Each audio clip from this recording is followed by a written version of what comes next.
ठीक, तो आज अपन सीखेंगे work done by conservative force, है ना, कि कंजर्वेटिव फोर्स क्या होता है पहले, तो फिर उसका वर्क डन क्या होता है और उसके अकॉर्डिंग हम डिफाइन करेंगे पोटेंशियल एनर्जी। तो समझिए, पहले मैं कुछ एग्जांपल लेता हूँ। ऐसे एक सिंपल सा एग्जांपल ले रहा हूँ मैं, है ना। ये तो सबको समझ में आता है कि जो भी वर्क होता है वहीं से किसी बॉडी को एनर्जी मिलती है। तो मान लीजिए एक ब्लॉक था जो जमीन पे रखा हुआ था, है ना, एम मास का एक ब्लॉक था जो जमीन पे रखा हुआ था। मैं इसको स्लोली लिफ्ट करके यहां से यहां ले जाता हूं, स्लोली, बिल्कुल धीरे धीरे। एक एफ लगाता हूं ऊपर की तरफ, जिससे मैं इसको स्लोली लिफ्ट करके यहां से यहां ले जाता हूं एच हाइट तक। स्लोली लिफ्ट होता है, स्लोली का मतलब होता है इसका एक्सेलरेशन जीरो है। हर इंस्टेंट पे इसको कहते हैं डायनामिक इक्विलिब्रियम। हर इंस्टेंट पे इस पे फोर्सेस बैलेंस्ड है, एच हाइट तक लेके गए, है ना। We lifted the block slowly from initial to final, initial to final, slowly खींच के वहां तक ले गए। तो मैं आपसे पूछूं कि इस ड्यूरेशन में एफ की वैल्यू क्या होगी? हमेशा mg के बराबर। एफ की वैल्यू हमेशा क्या होगी? mg के बराबर। क्यों? क्योंकि हम स्लोली लिफ्ट करके ले जा रहे हैं, मतलब हर टाइम पे इस पे फोर्सेस बैलेंस्ड, जस्ट मूव कर रहे हैं। तो कहते हैं हमेशा ये इक्विलिब्रियम पे होता है। कभी भी ऐसा लिखा हो ना कि इसको स्लोली मूव किया जा रहा है, इसका मतलब हर टाइम पे उसका एक्सेलरेशन जीरो। स्लोली मूव करने का मतलब हर टाइम पे उस पर फोर्सेस बैलेंस्ड है ना। तो मैं आपसे पूछूं, जब इसको इनिशियल से फाइनल ले गए तो इस पे दो फोर्स लगे, दोनों की वर्क लिख सकते हो। जब पूछूं बताओ mg ने वर्क कितना किया, तो h ऊपर गया, माइनस mgh, है ना। और f ने वर्क कितना किया, तो f की वैल्यू है mg, तो work done by f is equal to force ऊपर की तरफ, डिस्प्लेसमेंट भी ऊपर की तरफ, तो इसका वर्क आया प्लस mgh, है ना। तो जब मैं इसको इनिशियल से फाइनल ले गया तो mg का वर्क आया माइनस mgh और फोर्स का वर्क आया प्लस mgh। ठीक है, ये मैं इनिशियल से फाइनल लेके गया। अब सोच के देखो, मैं उसे वहां से रिलीज कर दूं उस ब्लॉक को।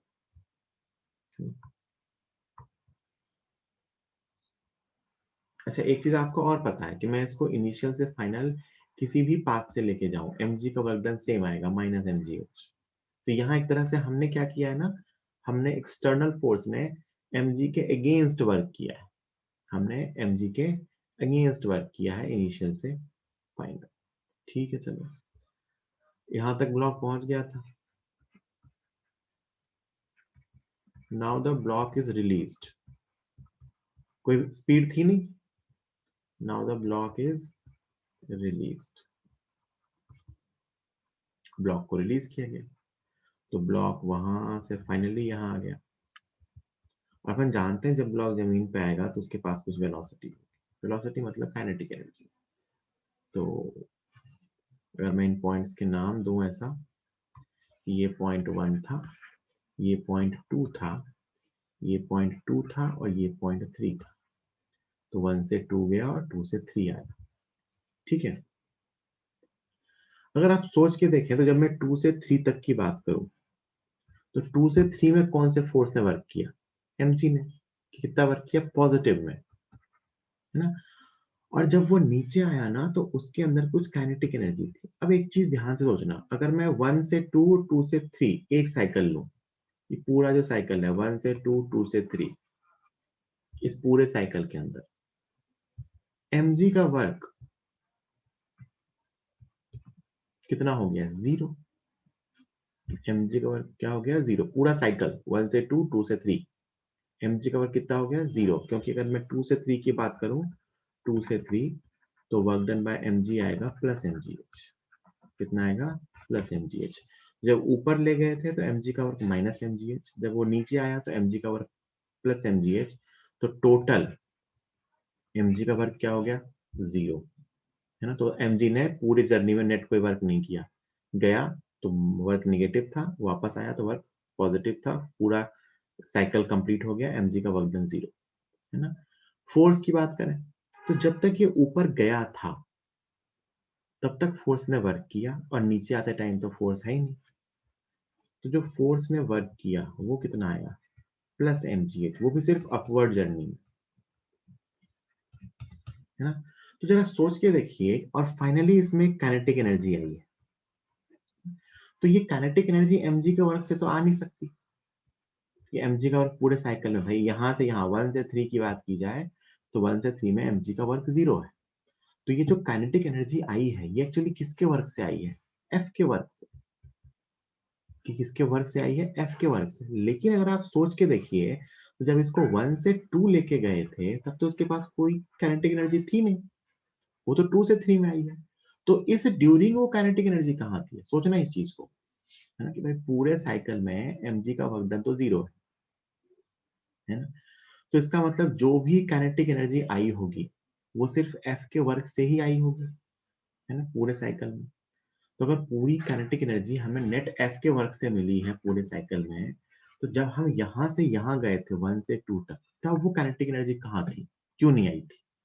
तब भी भाई f तो इसके बाद लगना बंद हो गया ना, 2 से 3 के बीच तो कोई f है नहीं, और हम जानते हैं कि work done by f he total kinetic energy बन के आएगा, डेल्टा के 1 से 2 से 3, 3 मतलब 1 वापस हो जाएगा। तो एक्चुअली होता क्या है कि कुछ ऐसे फोर्सेस होते हैं जिनके अगेंस्ट जब वर्क किया जाता है तो वर्क स्टोर हो जाता है। वर्क क्या हो जाता है, ऐसे मान लो स्टोर हो गया, है ना। ऐसे फोर्सेस को कंजर्वेटिव फोर्स कहते हैं, जैसे mg is a conservative force. जब हम mg के अगेंस्ट वर्क कर दिया, देखो हमने mg के अगेंस्ट वर्क किया है, तो mg का वर्क नेगेटिव है, हमारा वर्क पॉजिटिव है। हमने mg के अगेंस्ट वर्क किया है, तो जब mg के अगेंस्ट वर्क हो रहा था तो यहां तक जब ब्लॉक पहुंचा, तो वो ब्लॉक पे जो वर्क हुआ, हमने जो वर्क किया वो स्टोर हो गई। कौन सा वर्क स्टोर हुआ, हमारा किया गया work, and that is stored in the form of potential energy. हम कहते हैं इस हाइट पे ब्लॉक की कुछ पोटेंशियल एनर्जी, आप सब लोग जानते हो, अगर ब्लॉक h हाइट पे होता है तो हम कहते हैं उसकी पोटेंशियल एनर्जी mgh। कहाँ से आई, ये हमने mg के अगेंस्ट इतना वर्क किया है। तो कुछ ऐसे फोर्सेस होते हैं जिनके अगेंस्ट जब वर्क किया जाता है तो वर्क पोटेंशियल एनर्जी के फॉर्म में स्टोर हो जाता है। These type of forces are known as conservative forces. These type of forces are known as conservative forces. और जब उस opposing force को हटाते हैं जिसने अगेंस्ट में वर्क किया था, तो पूरा का पूरा वर्क हमें वापस मिल जाता है। देखो मैंने F को जैसे ही हटाया तो mg के अगेंस्ट वर्क क्या हुआ था, plus mgh, this was work done against mg। ये पूरा का पूरा वर्क वापस मिल गया किसकी फॉर्म में, काइनेटिक एनर्जी की फॉर्म में, है ना। तो देयर आर सम फोर्सेस जिनके अगेंस्ट किया गया वर्क स्टोर हो जाता है in the form of potential energy, and it is return back, और it comes back when the external force is removed. Such forces are known as conservative forces, और ऐसे forces की corresponding हम potential energy define, तो हम कहते हैं कि h हाइट पे था तो उसमें पोटेंशियल एनर्जी आई mg। देखो ये mg अपने आप नहीं आ सकती, कोई होगा जो इसको उठा के ऊपर ले गया होगा, अपने आप ये ब्लॉक कभी ऊपर नहीं जाएगा, है ना। तो ऐसे फोर्सेस को कंजर्वेटिव फोर्स कहते हैं। पहले ये जो कहानी लिखी हुई है सामने आप अपने कॉपी पे लिख लो, फिर मैं कुछ लिखवाऊंगा थ्योरेटिकल डिस्कशन, पहले ये कहानी लिख लो, 1-2 मिनट का टाइम, ठीक है। चलिए आगे चलते हैं, ना लिखा हो तो बाद में लिखिएगा।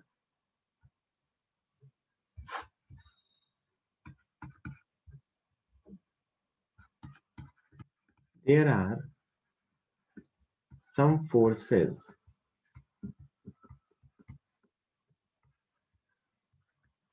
for which work done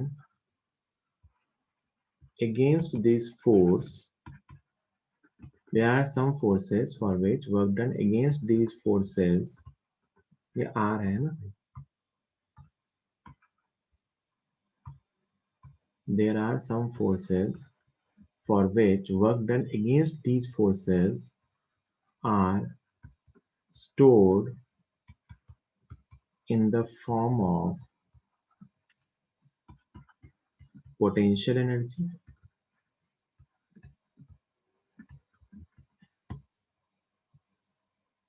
when the opposing force is removed,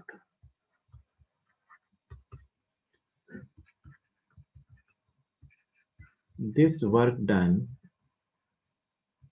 or potential energy is returned. There are some forces for which work done against these forces are stored in the form of potential energy. When opposing force is removed, this work done is returned. Such forces are known as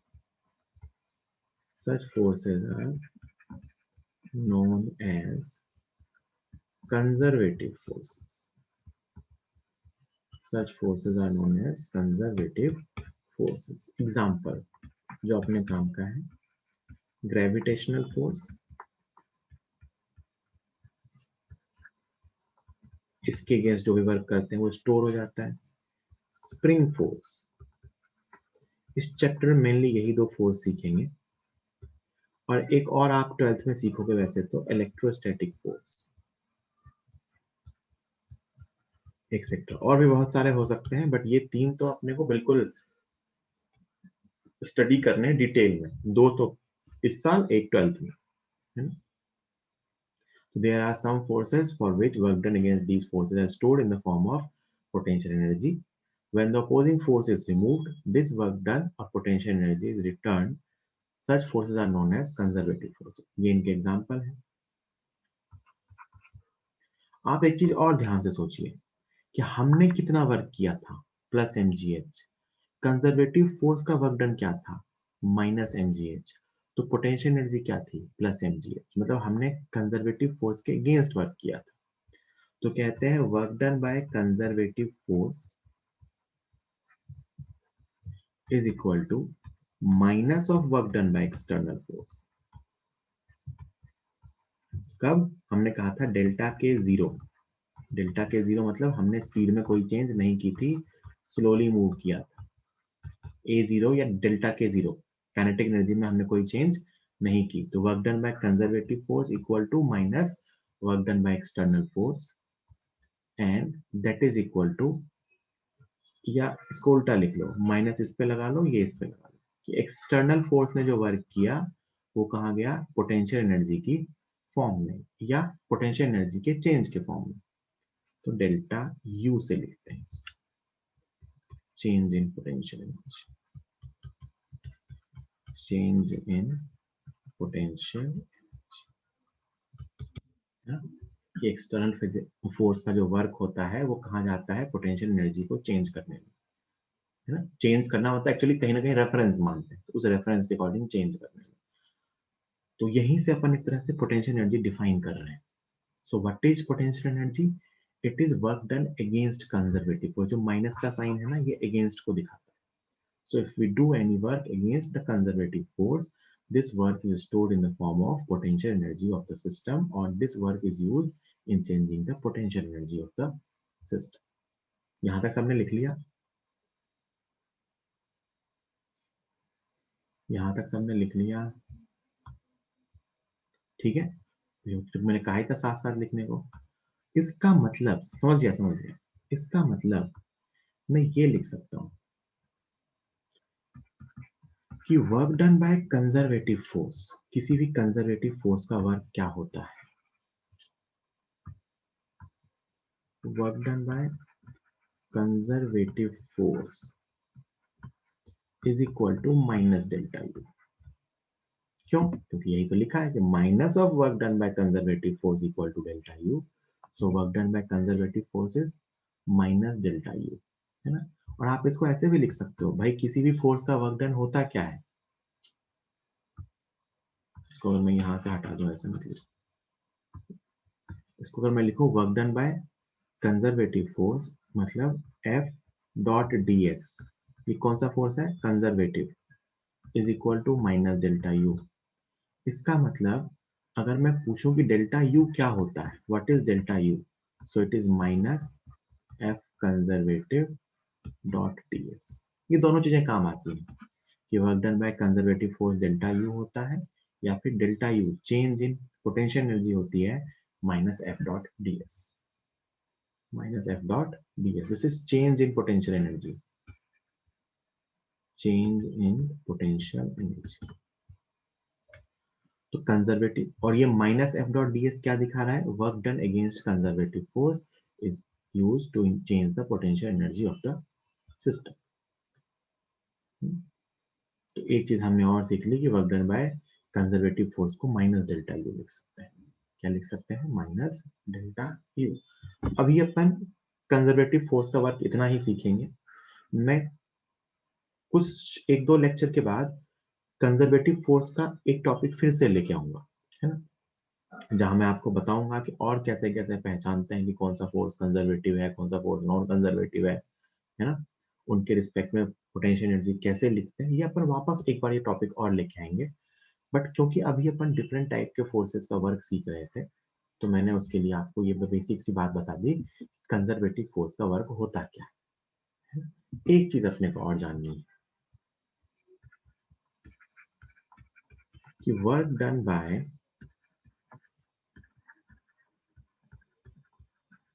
conservative forces do not depend on path, do not depend on path, path पे depend नहीं करता है, they just depend on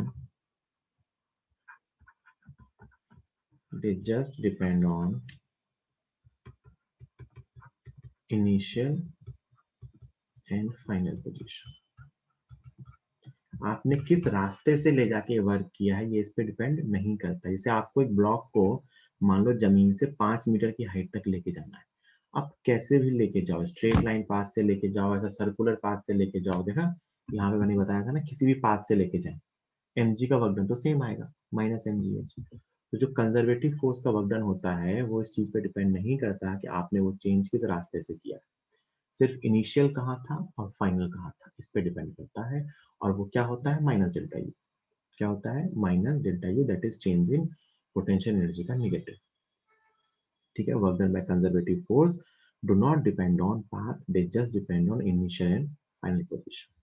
तो इसका मतलब मैं ये भी कह सकता हूं कि क्योंकि वो चेंज इन पोटेंशियल एनर्जी होता है, तो work done by conservative force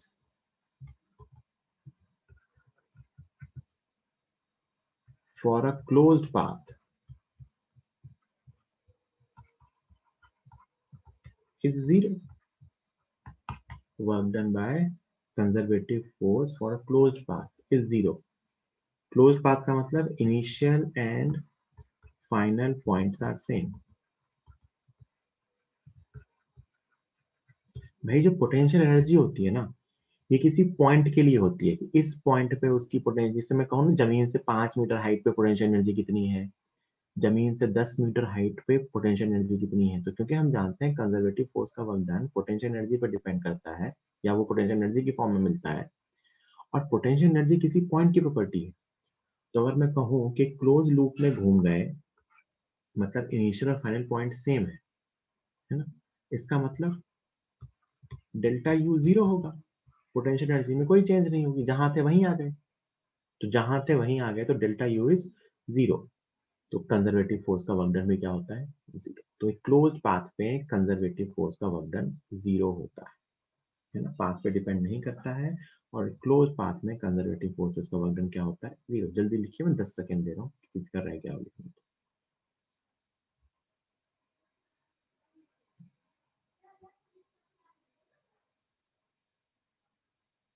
है ना। जैसे मैं सिंपल सा एक इलस्ट्रेशन बहुत जगहों पे आपको मिलेगा कि मान लो ये एक्स वाई प्लेन है और मैं एक पार्टिकल को 1 से 2 लेके जा रहा हूँ डिफरेंट डिफरेंट पाथ से, एक कंजर्वेटिव फोर्स के अगेंस्ट, है ना। तो इसको मैं पाथ ए दे रहा हूँ, इसको मैं पाथ बी दे रहा हूँ, इसको मैं पाथ सी दे रहा हूँ। 3 पाथ से लेके गया हूँ मैं पार्टिकल को 1 से 2 से। तो work done for path A is equal to work done for path B is equal to work done for path C. For conservative force, conservative force के लिए work done for path A is equal to work done for path B is equal to work done for path C, and that is equal to potential energy of at 2 minus potential energy at 1। ये work done कहा जाता है change in potential energy की form में। तो जो final potential energy होगी और जो इनिशियल पोटेंशियल एनर्जी होगी उसके चेंज के इक्वल, सॉरी माइनस साइन के साथ, उल्टा लिख दिया। ये work done by conservative force है, so it is minus delta U, मतलब माइनस U2 माइनस U। ये क्या लिखा है, work done by conservative force is equal to minus delta U. Delta U मतलब हमेशा क्या लिखता है, delta U change in U हमेशा क्या होता है, फाइनल माइनस इनिशियल। याद रखना ये बात, चेंज हमेशा क्या होता है, फाइनल माइनस इनिशियल। तो फाइनली कहाँ पहुंचा है, 2 पे, इनिशियली कहाँ था, 1 पे। तो तीनों केसेस में सेम आएगा, ये आएगा माइनस U2 माइनस U1। जल्दी लिखिए।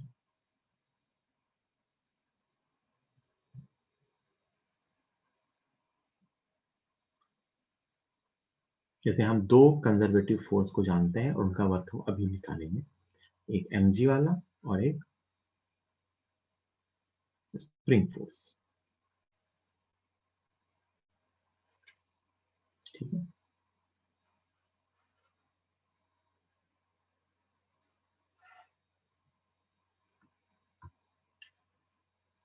Example,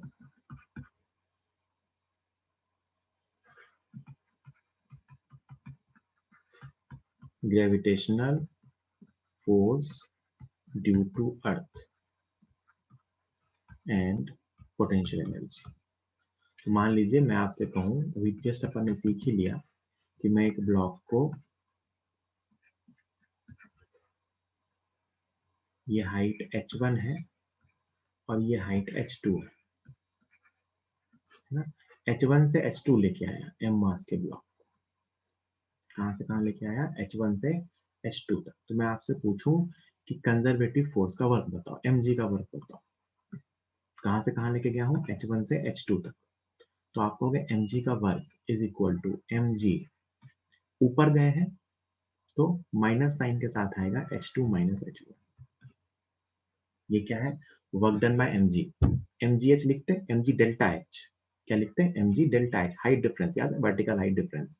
delta h is h2 minus h1, और क्योंकि फोर्स नीचे है और डिस्प्लेसमेंट ऊपर किया है तो minus, this is work done by mg। तो सोचो मैं डेल्टा u क्या लिखूंगा, it is equal to minus delta u।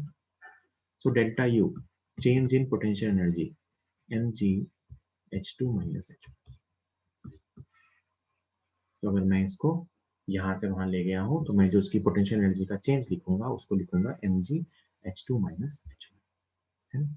ये देखो मैंने चेंज लिखा है अभी, यहां तक कोई डाउट किसी को, यहां तक कोई डाउट किसी को, बिल्कुल सिंपल सी चीज है।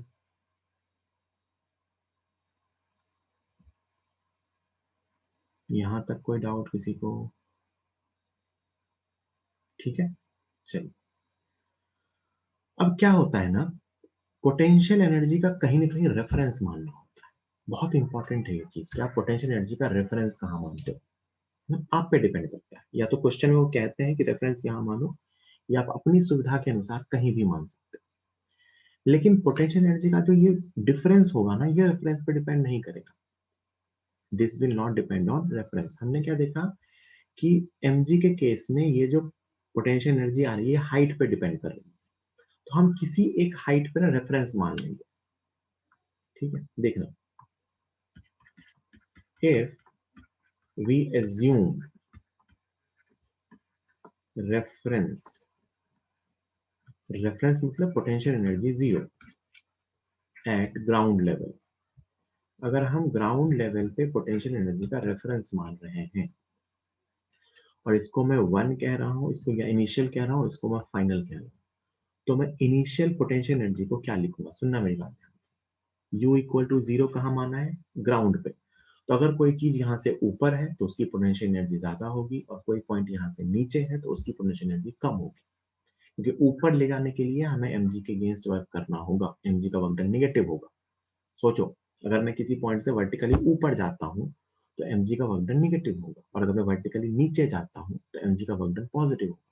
तो इसका मतलब ऊपर जाने में mg का वर्क नेगेटिव, तो change in potential energy positive. तो इनिशियल पोटेंशियल एनर्जी को मैं क्या लिखूंगा, mgh1, और फाइनल को क्या लिखूंगा, mgh2।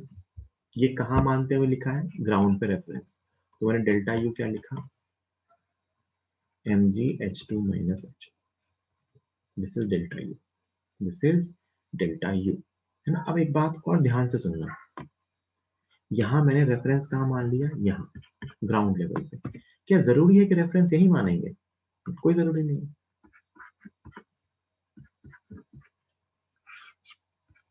आपके मान लो आपको क्वेश्चन में दे दिया कि रेफरेंस यहाँ है, दिस इज रेफरेंस लेवल, कहाँ, जमीन से h0 हाइट पे, और इसकी हाइट यहाँ से यहाँ h1 है, और इसकी हाइट यहाँ से यहाँ h2। h1 हाइट है आपके को ग्राउंड से दी हुई, ध्यान से सुनना मेरी बात, हाइटें कहाँ से दे रखी हैं, ग्राउंड से, है ना। लेकिन आपको ये कहा है कि रेफरेंस जो है वो h0 हाइट पे है, रेफरेंस चेंज कर दिया क्वेश्चन में।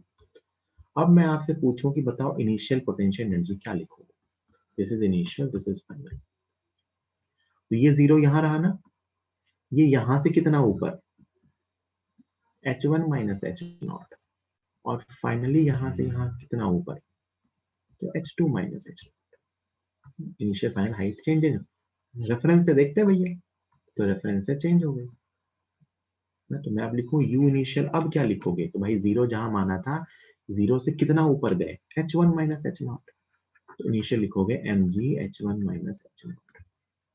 फाइनल क्या लिखोगे, mg h2 माइनस h0। तो देखो अगर मैं रेफरेंस चेंज किया तो U initial you final change हो गया, लेकिन डेल्टा यू निकालो, वापस वही है। बेटा आप दुनिया में कहीं भी रेफरेंस निकाल लो, change in potential energy same रहता है ना। एक्चुअल वैल्यूज बदल सकती हैं, बट रेफरेंस के अकॉर्डिंग उसका चेंज नहीं बदलेगा। और अच्छी बात क्या है कि कंजर्वेटिव फोर्स के वर्क डन में माइनस डेल्टा यू लिखा है, इसका मतलब इसका वर्क डन भी रेफरेंस पे डिपेंड नहीं करेगा। U1 U2 डिफरेंट हो सकते हैं, बट जो उसका डिफरेंस आएगा ना, वो डिपेंड नहीं करेगा। सोच के देखो, कल को मैं ना यही जीरो मान लेता, जहां इनिशियल लेवल था, जहां इनिशियल लेवल था h1, मैं कहता वहीं पे रेफरेंस, जनरली ऐसा कई बार करते हैं, तो कहेंगे कि h1 पे u इनिशियल क्या हो जाता है, जीरो, और u final mgh2 minus h1, तो डेल्टा यू क्या आता, mgh2 माइनस h1। तो यहां से अपन ने क्या सीखा कि change in potential energy does not depend on reference frame. ये अपन ने mg के लिए लिखा, या हर पोटेंशियल एनर्जी के लिए सही, potential energy at a point depends on, पीछे लिख चुका हूं क्या,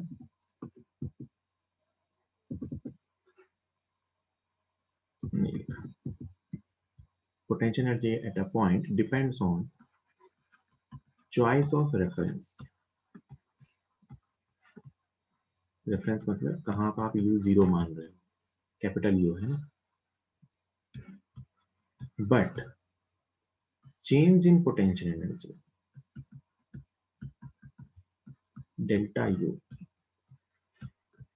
does not depend on choice of reference,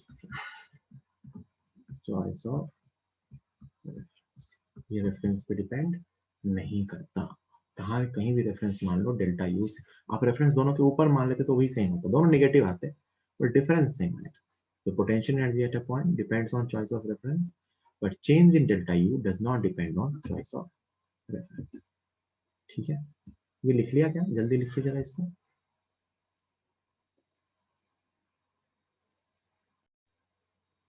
है ना, अपन क्या सीख रहे हैं, work done by spring force और स्प्रिंग पोटेंशियल एनर्जी। तो इसको मैं क्वेश्चन की फॉर्म में लिख रहा हूँ कि work done by spring force में अपन ने क्या किया कि person is slowly pulling the spring by applying a force F, that is force of person is always equal to spring force, है ना। तो आपसे पूछते हैं फाइंड पहला work done by person when spring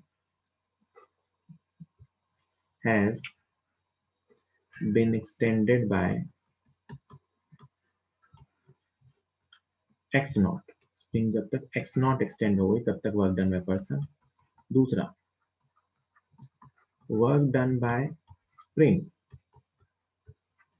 when spring has extended by x naught, when नहीं till कर लो, work done by spring till the spring has extended by x naught, और work done by person till the spring has extended by x naught। मतलब जब से यहाँ से इसको x naught खींचा है तब स्प्रिंग ने कितना वर्क किया और आदमी ने कितना वर्क किया। तो सुनो मेरी बात, ये फोर्स वेरिएबल है और आपको याद है मैंने कहा था वेरिएबल फोर्स में अपन इंटीग्रेशन की अप्रोच यूज करते हैं।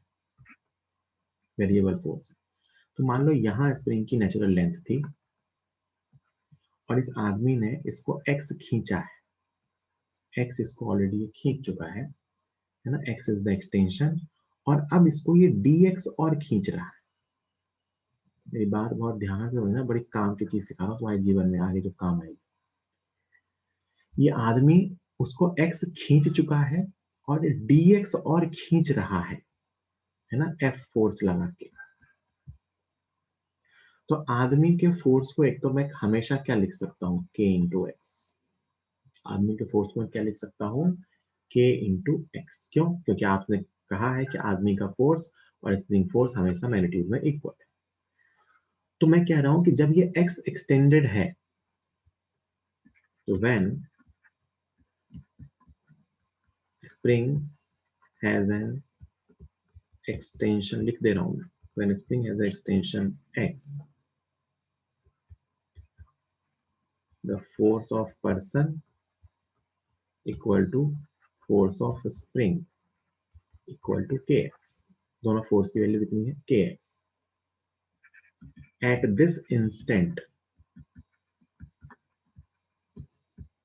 if person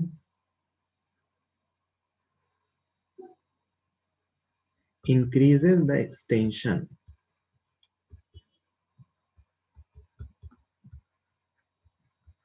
by dx, कितना इंक्रीज करता है एक्सटेंशन, हल्का सा खींचता है, dx बहुत ही छोटा है, तो आप इस dx एक्सटेंशन के लिए फोर्स को कांस्टेंट मान सकते हो।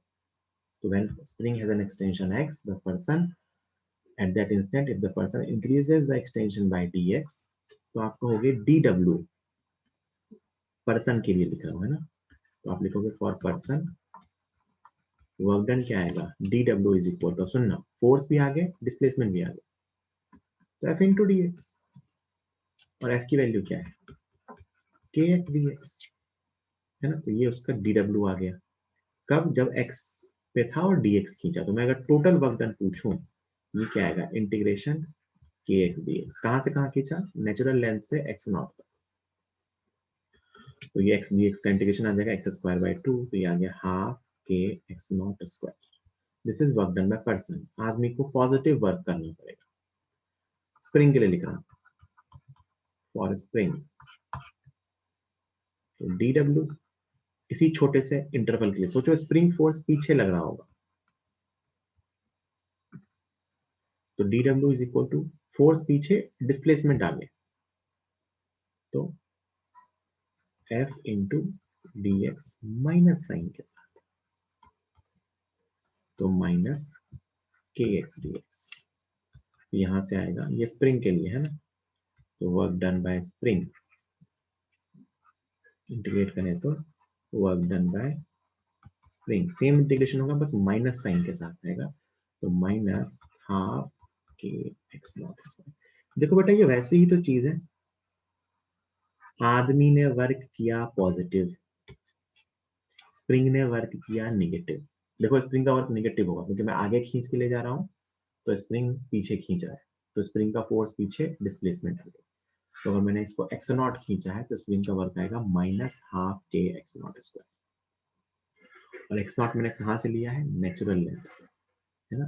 और अपन जानते हैं कि जो डेल्टा यू होता है वो क्या होता है, minus of work done by conservative force, और स्प्रिंग फोर्स कंजर्वेटिव है, तो माइनस माइनस प्लस हो गया, तो half k x naught square. Delta U is change in potential energy of the spring. तो ऐसा करने में स्प्रिंग की पोटेंशियल एनर्जी में कितना चेंज हुआ, half k x naught square. अब एक बात मेरी ध्यान से सुनना, अर्थ के केस में तो अपन कहीं भी मान लेते हैं रेफरेंस, स्प्रिंग के लिए रेफरेंस नेचुरल लेंथ पे माना जाता है। For spring we consider potential energy at zero at natural length। मतलब जब नेचुरल लेंथ है मतलब नो एक्सटेंशन और कंप्रेशन, इसका यही मतलब होता है। अगर कोई एक्सटेंशन और कंप्रेशन नहीं है तो अपन कहते हैं स्प्रिंग की पोटेंशियल एनर्जी जीरो है ना। तो इसका मतलब अगर मैंने जीरो से एक्सटेंड किया है तो जो डेल्टा यू लिखा ना, डेल्टा यू इसको मैं लिख सकता हूँ U final minus U initial is equal to half k x naught square. तो यू इनिशियल यहाँ जीरो है, तो U final is half k x naught square. This is spring potential energy where x naught is extension from natural length। अगर spring natural length से x naught खींची हुई है तो इसकी एनर्जी हाफ के x naught square लिखी जा सकती है। सुनना एक ऐसी ही चीज, अगर मैंने इस स्प्रिंग को खींचने की जगह कंप्रेस किया होता, मेरी बात बहुत ध्यान से सुनना, अगर इस आदमी ने स्प्रिंग को कंप्रेस किया होता तो आदमी स्प्रिंग को अंदर धक्का दे रहा होता, डन। तो आदमी स्प्रिंग को अंदर धक्का दे रहा होता तो आदमी का फोर्स भी अंदर और डिस्प्लेसमेंट भी अंदर, तो भी वर्क डन बाय इंसान यही आता, half k x naught square. और स्प्रिंग बाहर धक्का दे रही होती और डिस्प्लेसमेंट अंदर हो रहा होता तो भी स्प्रिंग का वर्क निगेटिव ही आता, है ना। तो अगर स्प्रिंग को हम नेचुरल लेंथ से एक्स नॉट एक्सटेंड करें या कंप्रेस करें तो स्प्रिंग का वर्क आता है minus half k x naught square. But याद रखना एक्स नॉट नेचुरल लेंथ से, तो हम कह सकते हैं कि स्प्रिंग पोटेंशियल एनर्जी को हम लिख सकते हैं half k x square, where x naught is extension और कंप्रेशन, एक ही बात है दोनों की। कि अगर एक्स नॉट खींची हुई है या एक्स नॉट कंप्रेस्ड है स्प्रिंग, तो स्प्रिंग के अंदर पोटेंशियल एनर्जी फील करके देखो। सुनो, एनर्जी का मतलब क्या होता है कि उसके अंदर ना एबिलिटी टू डू वर्क होती है। What is energy? तो कहते हैं उसके अंदर काम करने की क्षमता है। आप एनर्जी स्प्रिंग को अगर कंप्रेस करते हो तो फील करो उसके अंदर एनर्जी फील होती है आपको, उसको जैसे ही छोड़ेंगे वो हमें धक्का दे देगा। हम स्प्रिंग को खींचते हैं तो आपको उसके अंदर एनर्जी फील होती है, तो वो अचानक से छोड़ेंगे तो वो पास आ जाएगी। मैं एक ब्लॉक को एक हाइट से रिलीज करूं, है ना, तो उसमें आपको फील होगी इसके अंदर है एनर्जी, वो नीचे आएगी, है ना। मतलब एक ऐसे भी कहते हैं बहुत बार कि अगर आपको किसी चीज को देख के लगता है कि हाँ मतलब ये प्रोसेस अपने आप होगी या ये मतलब इट कैन हर्ट यू, है ना, सोच के देखो, फील करो कि अगर आपको एक ब्लॉक आपके मुंडी के ऊपर से ड्रॉप किया जाए, है ना, तो आपको डर लगेगा। या मैं कहूँ कि मान लो आपके सिर के ऊपर एक पंखा है ना जो बिल्कुल लूज है, हिल रहा है, तो आप उसके नीचे बैठना प्रेफर नहीं करोगे, आपको उस पंखे से डर लग रहा है। क्यों डर लग रहा है? क्योंकि आपको अगर रेफरेंस मानो तो आपके रिस्पेक्ट में उस पंखे में पोटेंशियल एनर्जी है जो नीचे आगे काइनेटिक में बदल सकती है ना। सोचो पंखा खोल के आपके सामने जमीन पे रख दूं, सामने जमीन पे, आपको उससे डर नहीं लगेगा। क्यों? क्योंकि आपके रिस्पेक्ट में उस पंखे में पोटेंशियल एनर्जी नहीं है, तो आपको उससे डर नहीं लगेगा। समझ रहे हो ये चीज? कोई चीज जब आपके लेवल से ऊपर रखी होती है तो आपको लगता है कि ये नीचे आया तो हर्ट कर सकता है, मतलब उसके अंदर पोटेंशियल एनर्जी है। और कोई चीज जब आपके लेवल पे या आपसे नीचे रखी होगी तो आपको कभी ये डर नहीं लगता कि ब्लॉक जो नीचे रखा है उठ के ऊपर आ जाएगा, कभी ऐसा फील ही नहीं होता नेचुरली। क्योंकि भगवान ने हमारे दिमाग में ऐसा सेट करके भेजा है कि हमें पता है कि किसके अंदर हमसे ज्यादा पोटेंशियल एनर्जी है, किसके अंदर हमसे कम, है ना। तो अगर कोई चीज आपके हॉरिजॉन्टल लेवल से ऊपर है, मतलब कोई चीज आपको लग रहा है कि ये कुछ कर सकता है, तो उसके अंदर पोटेंशियल एनर्जी है। और अगर कुछ नहीं कर सकता है तो उसके अंदर पोटेंशियल एनर्जी नहीं है। सोचो मैं स्प्रिंग को कंप्रेस करूं तो आपको फील होगा कि अरे इसको छोड़ेंगे ना तो ये बाहर धक्का देगा, मतलब वो कुछ कर सकता है। मैं एक स्प्रिंग को खींचूं और उसको रिलीज करूं तो अपने को पता है कि छोड़ेंगे तो वापस आएगा, तो ये कुछ कर सकता है। कहते हैं कोई भी चीज ना होता क्या है कि जब उसके अंदर पोटेंशियल एनर्जी स्टोर होती है और जब हम फोर्स को हटाते हैं तो हमेशा अपनी पोटेंशियल एनर्जी कम करना चाहते हैं, है ना? क्या हुआ, हमने स्प्रिंग को खींचा तो हमारे खींचने से क्या हुआ, उसके अंदर पोटेंशियल एनर्जी स्टोर हुई। तो जैसे ही हम अपना खींचने का फोर्स हटाएंगे, मैंने कहा था ना कि वो एनर्जी वापस मिलती है, तो हर चीज चाहती है अपनी पोटेंशियल एनर्जी कम करना, है ना? तो वो तुरंत अपनी वो एनर्जी का लॉस करती है। इसीलिए कई बार ऐसे कहते हैं कि जो भी प्रोसेसेस स्पॉन्टेनियस होते हैं, जो अपने आप होगी, जैसे आपने ब्लॉक को हाइट से रिलीज किया, अपने आप नीचे जाएगी। तो कोई भी प्रोसेस जो अपने आप हो रही है, उसमें एक्चुअली पोटेंशियल एनर्जी कम हो रही होती है। आप स्प्रिंग को कंप्रेस करके रिलीज करो तो अपने आप नेचुरल लेंथ पे आएगी, क्योंकि ऐसा आने में पोटेंशियल एनर्जी कम हुई होगी। आप स्प्रिंग को एक्सटेंशन से छोड़ो, वो अपने आप अंदर आएगी, क्योंकि पोटेंशियल एनर्जी कम हुई होगी। हाइड्रोजन एटम के अंदर, है ना, याद करो, अगर एक फोटोन n=1 से n=3 में जाता है, तो हमें उसको बाहर से एनर्जी देनी होती है, और वहां वो रुकता नहीं है, तुरंत वापस आता है, क्योंकि लोअर एनर्जी ऑर्बिटल्स जो होते हैं, उनकी एनर्जी कम होती है। हर चीज चाहता है लो पोटेंशियल एनर्जी लेवल पर रहना, तो वो अपने आप आता है फोटोन रिलीज करके। याद है, स्पेक्ट्रम बनता है, अपने आप नीचे आता है। हर चीज चाहती है अपनी पोटेंशियल एनर्जी को कम करना। हम और उसको रोक के रख रहे हैं, तो हमें फोर्स लगाना पड़ेगा, हमें उसको रोक को रखना पड़ेगा। बढ़कर कोई भी प्रोसेस अपने आप हो रही है, दुनिया में कुछ भी जो अपने आप हो रहा है ना, उसमें उस सिस्टम की पोटेंशियल एनर्जी कम हो। ये बात समझ आई क्या जो मैंने बोली? फील आई डेली लाइफ से? अरे हाँ ना, कुछ तो बोल दो। समझ में आया ना जो मैंने फिलॉसफी समझाई? ये मतलब फील है, बाकी देखो। हाँ, वही फील समझा रहा था मैं। बाकी देखो, फॉर्मूला तो क्या है ना, स्प्रिंग के यू का फॉर्मूला है हाफ के एक्स स्क्वायर, और अर्थ वाला है mgh। वो अपनी जगह है। कोई भी चीज जो अपने आप हो रही है, उसके अंदर पोटेंशियल एनर्जी कम होगी, तभी अपने आप हो रही है, वरना नहीं हो सकती, है ना? चलो, अब इसको अपन नोट करेंगे जो आपने। मैं मतलब फाइनली एक बार ये कंक्लूड करके लिख सकता हूँ, स्प्रिंग फोर्स का work done by spring force is equal to minus delta U. क्या होता है? माइनस डेल्टा यू सबके लिए होता है। अब माइनस डेल्टा यू मतलब U final minus U initial, और यू फाइनल मतलब minus half k x final square minus half k x initial square. तो स्प्रिंग फोर्स का वर्क डन ये है, माइनस डेल्टा यू, मतलब negative of change in spring potential energy. Work done by spring forces minus of half, चाहो तो आप minus अंदर ले जाओ, कोई फर्क नहीं पड़ता, तो ये बन जाएगा half k x initial square minus x final. Spring force का वर्क किसी भी इंटरवल में।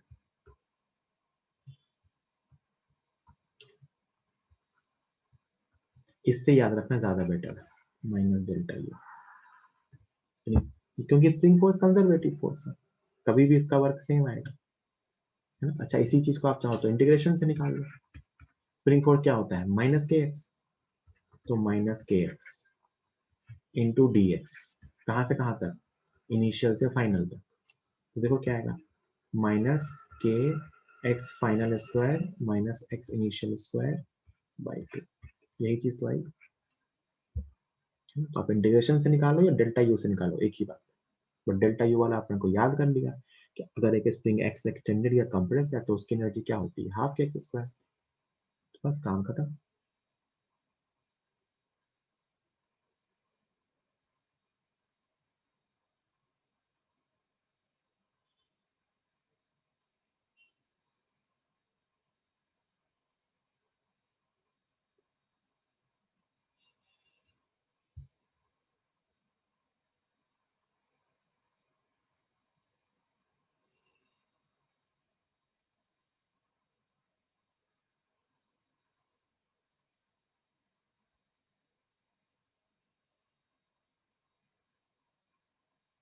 ठीक है,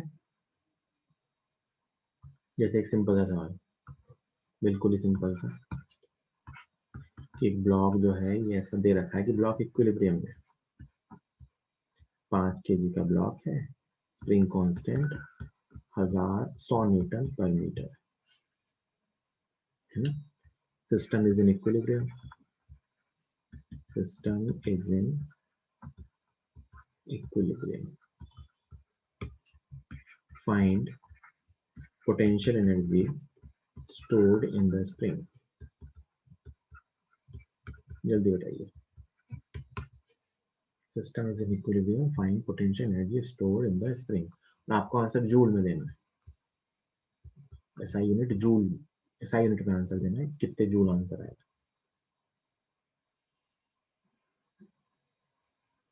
सिस्टम इक्विलिब्रियम में है, स्प्रिंग कांस्टेंट 100 न्यूटन पर मीटर है, एफ 5 kg का ब्लॉक। जल्दी।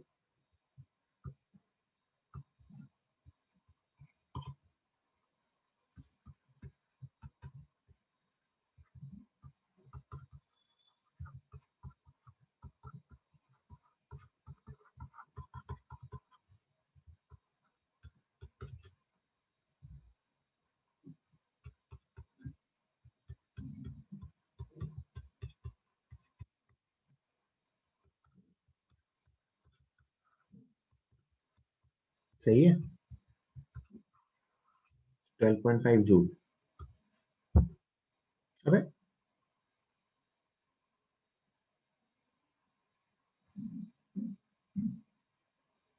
ये क्या लेके आ गए तुम, मैंने कुछ गलत तो नहीं करा। एम जी इक्वल टू के एक्स, तो एक्स इक्वल टू 1/2, तो हाफ के एक्स स्क्वायर, ठीक तो है।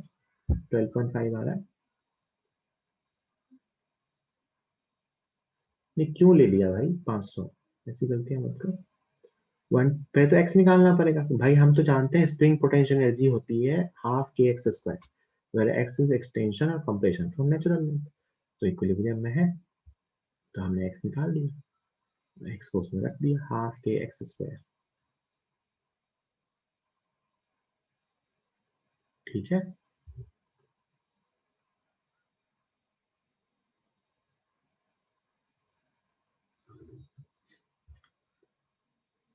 Spring potential energy. ठीक, चलो, तो ये अपन ने सीख लिया कंजर्वेटिव फोर्स का वर्डन, इसमें और कुछ आगे सीखेंगे नेक्स्ट डे। तो अब मैं लिखूंगा work energy theorem. Work energy theorem, एक वर्क एनर्जी थ्योरम। ये एक पार्टिकल के लिए भी सही है, for a particle as well as for a system, for a system। ये पार्टिकल के लिए भी सही है और ये सिस्टम के लिए भी सही है। तो वर्क एनर्जी थ्योरम कहता है कि work done by all forces is equal to change in kinetic. तुमको सारे पहले ही बता चुके हो, बिल्कुल सही कह रहे हो। Work done by all forces equal to change in kinetic energy, ये होता है ना। अब ये जो ऑल फोर्सेस है ना, इसको अपन ब्रेक करके लिख सकते हैं। ऑल को क्या क्या ब्रेक करके लिखे, कि वर्क डन बाय ऑल को अपन ऐसा लिख सकते हैं, conservative force plus work done by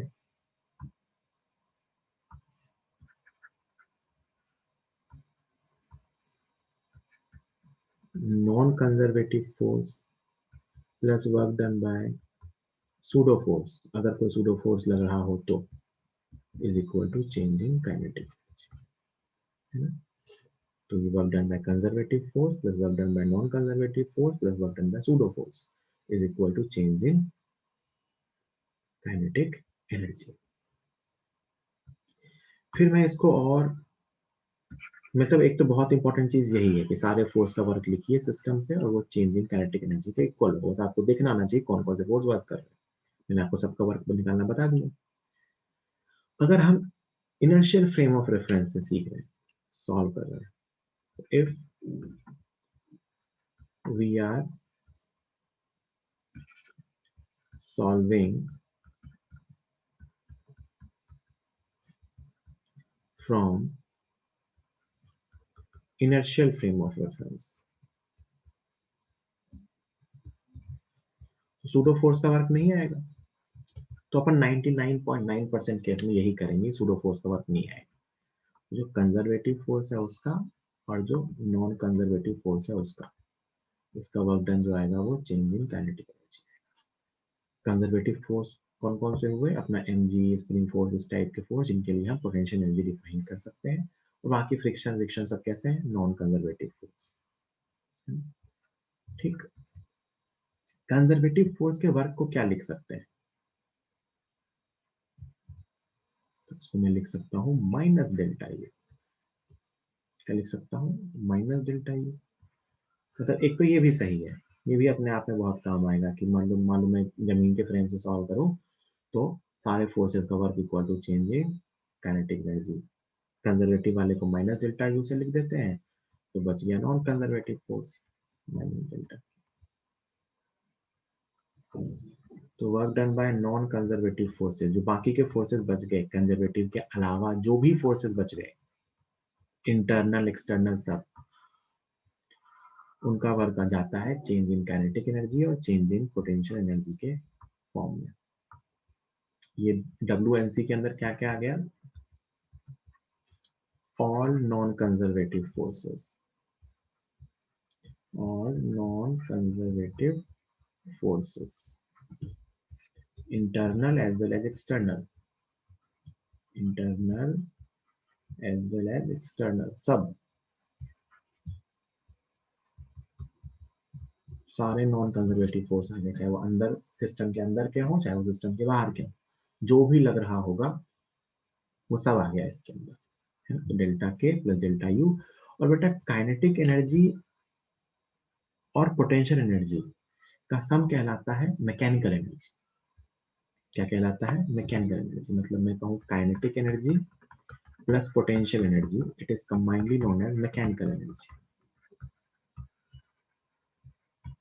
mechanical energy.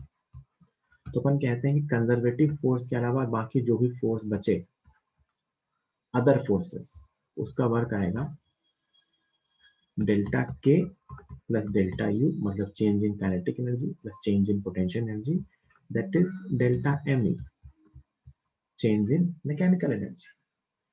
और ये भी बात समझ में आ गई कि कंजर्वेटिव फोर्स के अलावा जो भी वर्क हुआ वो सब का सब कहा जाता है मैकेनिकल एनर्जी के चेंज। और if there is no non-conservative force, there is no non, आप ध्यान देखो मैं एक एक करके चीजें हटाता जा रहा हूँ। if there is no non-conservative force doing work, कोई नॉन कंजर्वेटिव फोर्स नहीं है जिसका वर्क हो रहा है, और only conservative forces are doing work, एक ही बात, only conservative forces are doing work. अगर एक सिस्टम पे या एक पार्टिकल पे कोई भी नॉन कंजर्वेटिव फोर्स वर्क नहीं कर रहा है, सिर्फ कंजर्वेटिव फोर्सेस वर्क कर रहे हैं, तो इसका वर्क जीरो हो गया। तो ये zero is equal to delta K plus delta U, मतलब डेल्टा एम ई कितना हो गया, जीरो। मैकेनिकल एनर्जी में कोई चेंज नहीं हुआ, और इसी को कहते हैं बेटा मैकेनिकल एनर्जी कंजर्वेशन। क्या कहते हैं, मैकेनिकल एनर्जी कंजर्वेशन। तो इसको मैं अगर ऐसे ओपन करके लिखूं कि delta K plus delta you zero का क्या मतलब है, तो डेल्टा के मतलब K final minus K initial, और डेल्टा यू मतलब U final minus U initial equal to zero. बेटा ये क्या लिखा हुआ है, U initial plus K initial is equal to U final plus K. यही वो मैकेनिकल एनर्जी कंजर्वेशन है जो आप एक बार बचपन में कहीं सीखते थे। Initial potential energy plus initial kinetic energy equal to final potential energy plus final kinetic energy. तो याद रखना कि कब यूज कर सकते हैं, जब सिर्फ कंजर्वेटिव फोर्स वर्क कर रहे हो, तो कोई भी नॉन कंजर्वेटिव फोर्स वर्क नहीं करना चाहिए। और अभी तक हम सिर्फ दो टाइप के कंजर्वेटिव फोर्स ही जानते हैं, ग्रेविटेशनल फोर्स और स्प्रिंग फोर्स। तो अपन कहते हैं अगर सिर्फ यही दोनों फोर्स काम कर रहे होंगे तो हम मैकेनिकल एनर्जी कंजर्वेशन सीधा ये लिख सकते हैं। और ये तो हमेशा ही लिख सकते हैं। This is work energy theorem, it can always be written, है ना। अगर आपको दिख रहा हो कि कुछ और भी फोर्सेस है तो ये तो हमेशा लिखा जा सकता है, कोई दिक्कत नहीं है। सारे फोर्सेस का वर्क डन लिख लो और उसको equal to change in kinetic energy कर दो, क्योंकि मैंने इसी से तो ये लाया है। ये तो बहुत ही स्पेसिफिक केस है कि जब कोई भी नॉन कंजर्वेटिव फोर्स, मैंने ये नहीं कहा कि नॉन कंजर्वेटिव फोर्स प्रेजेंट ना हो, मैंने कहा है कि नॉन कंजर्वेटिव फोर्स वर्क ना कर रहा हो। याद करो अब यहाँ क्या क्या चीज यूज होगी। इंटरनल नॉर्मल का, अगर मान लो मैं एक सिस्टम पे वर्क डन लिख रहा हूँ, सुनना, तो अपन कहेंगे इंटरनल नॉर्मल है तो उसका वर्क डन 0 होता है, तो एनर्जी कंजर्वेशन यूज कर सकते हैं। इंटरनल टेंशन है तो उसका वर्क डन 0 होता है, एनर्जी कंजर्वेशन यूज कर सकते हैं। स्टैटिक फ्रिक्शन लग रहा है तो एनर्जी कंजर्वेशन यूज कर सकते हैं। लेकिन अगर काइनेटिक फ्रिक्शन लग रहा है तो एनर्जी कंजर्वेशन यूज नहीं कर सकते हैं, क्योंकि बेटा kinetic friction is loss of energy. बात समझ में आ रही है क्या हो रहा है? कि मैंने आपको जहां जहां वो पीछे एक कहानी सुनाई थी कि इन फोर्सेस का सिस्टम पे वर्क डन 0 है, तो जिन जिन फोर्सेस का सिस्टम पे वर्क डन 0 था उन सब की प्रेजेंस में मैं उस सिस्टम पे मैकेनिकल एनर्जी कंजर्वेशन लिख सकता हूँ। और जिन फोर्सेस का सिस्टम पे वर्क डन 0 नहीं था उनकी प्रेजेंस में मैं ये एनर्जी कंजर्वेशन नहीं लिख सकता हूँ। इसका सबसे अच्छा एग्जांपल है kinetic friction, which is a dissipative force. अगर काइनेटिक फ्रिक्शन लग रहा है तो मैं ये मैकेनिकल एनर्जी कंजर्वेशन की क्वेश्चन नहीं लिख पाऊंगा, मुझे क्वेश्चन को वर्क एनर्जी थ्योरम से करना पड़ेगा। तो मैं लिखूंगा work done by friction plus work done by other forces equal to change in kinetic energy. So this is all about work energy theorem. तो मैंने आपको दोनों चीजें सिखा दी, हर फोर्स का वर्क कैलकुलेट करना, और मैंने आपको ये भी सिखा दिया कि पोटेंशियल एनर्जी कैसे लिखते हैं। तो आप क्वेश्चन को दोनों चीजों से सॉल्व कर सकते हो, वर्क एनर्जी थ्योरम से भी और मैकेनिकल एनर्जी कंजर्वेशन से भी। वर्क एनर्जी थ्योरम कब यूज हो सकता है? हमेशा, हमेशा लगा सकते हो जब बहुत सारे फोर्स लग रहे हो, सबका वर्क लिखो equal to change in kinetic energy. इसके ऊपर रेस्ट्रिक्शन है कि ये तभी लगेगा जब सिस्टम पे सिर्फ वर्क किसका आ रहा होगा? कंजर्वेटिव फोर्सेस का। कोई भी नॉन कंजर्वेटिव फोर्स वर्क नहीं कर रहा, तभी ये यूज कर सकते हैं। ठीक है, तो आज का लेक्चर अपनी यही फिनिश कर